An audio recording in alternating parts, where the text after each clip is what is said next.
Misteriozan odlazak žene koja je tvrdila da zna apsolutno sve ili tragičan splet okolnosti koji je šokirao javnost. Balkan ne prestaje da bruji o vesti da je Jovanka Jolić, internet senzacija čiji su snimci svakodnevno postajali viralni, zauvek zanemela u 70. godini. Dok se porodica sprema za posljednji ispraćaj na beogradskom groblju Lešće, društvene mreže su bukvalno eksplodirale.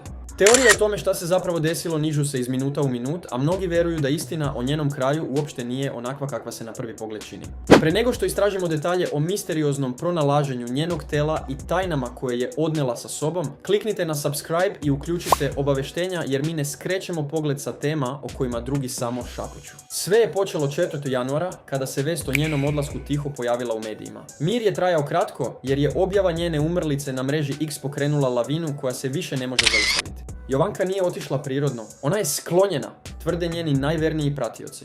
Oni smatraju da su određenim krugovima moći itekako smetale informacije koje je ona hrabro iznosila pred kamere. Veruje se da su pritisci trajali godinama, a da je tragičan kraj na beogradskim ulicama samo finalni čin jedne mnogo veće zavere. Ali najintrigantniji detalj ove misterije tek dolazi. Ostanite sa nama jer otkrivamo gdje je Jovanka zapravo viđena posljednji put pre nego što je sve utihnulo. Dok zvanični kanali ne daju previše informacija, internetom kruže policijski izveštaji sa Voždovca. Tek obne nedelje u snegu na uglu ulica Peka Dapčevića i Voždovačkog kružnog puta pronađena je nepoznata osoba bez dokumenata. Da li je moguće da je to bila upravo Jovanka, ostavljena u hladnoj noći bez ikakvog objašnjenja? Njeni pratioci su ubeđeni da se kockice sklapaju i da je ona platila cenu svoje iskrenosti. Da li je Jovanka Jolić žrtva sistema zbog zabranjenih tema koje je pokretala ili je u pitanju samo nesrećan slučaj usred zime? Iako je ispraćaj zakazan za 10. januar, mnoga pitanja će ostati da lebde u vazduhu. Šta vi mislite? Da li je Jovanka namjerno ućutkana ili je ovo samo tragičan kraj jedne internet ere?